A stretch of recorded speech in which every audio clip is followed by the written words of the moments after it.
Politika. Ker stranko Alenke Bratušek podpira le še 1,9% volivcev, so prišli na odlično idejo, kako zvišati svojo popularnost. Organizirali bodo namreč dogodek, ki ga Slovenci naravnost obožujemo. In ne govorim o noči Modrijanov, pač pa o posvetovalnem referendumu. Kot nam pojasni poslanka Maša Kociper, imajo za organizacijo referenduma v zasebnih šolah zelo dober razlog. Mi smo imeli v tej državi že različne referendume, res, oprostite besedi, brezvezne, ko ljudje niti niso razumeli, o čem odločajo in kaj je tema v ozadju. Tako je, lej, referendum ne rabiš razumeti. Referendum je pač tradicija.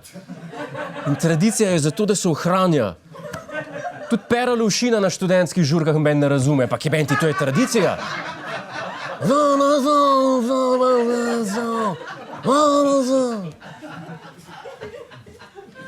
Da mislijo resno, so nam v stranki Alenke Bratušek dali vedeti tudi s tem, na kakšen način so naznanili organizacijo referenduma.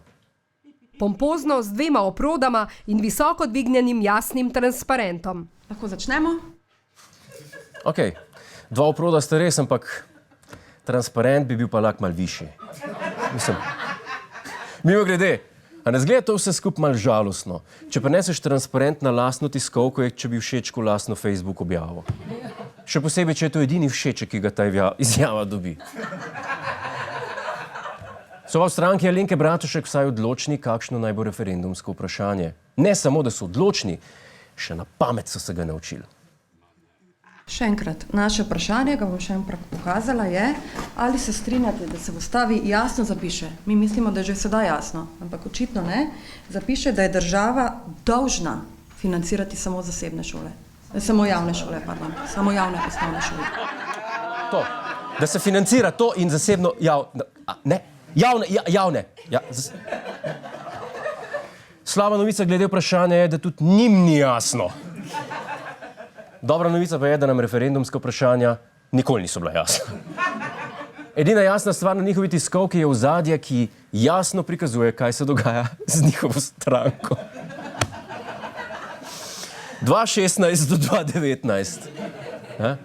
A vidite, kako lepo bledi? Da bi se bledenje ustavilo, so torej pripravljeni organizirati posvetovalni referendum in pri tem ne bodo pustili, da jih ustavi ena taka malenkost, kot je denar, recimo.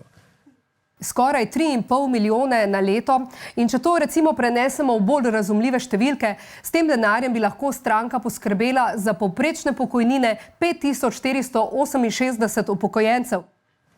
Ja, ta denar bi lahko šel penzionistom. Ampak roko na srce, denar za referendum že itak gre penzionistom, ker predstavljajo 90% volilnih odborov.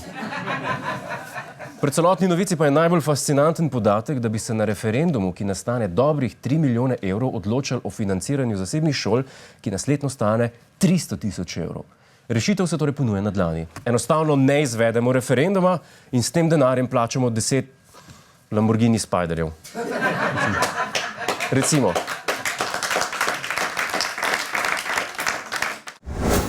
Hej, to je naš YouTube kanal, klikni na ta gumb in se naroči, da boš na tekočem.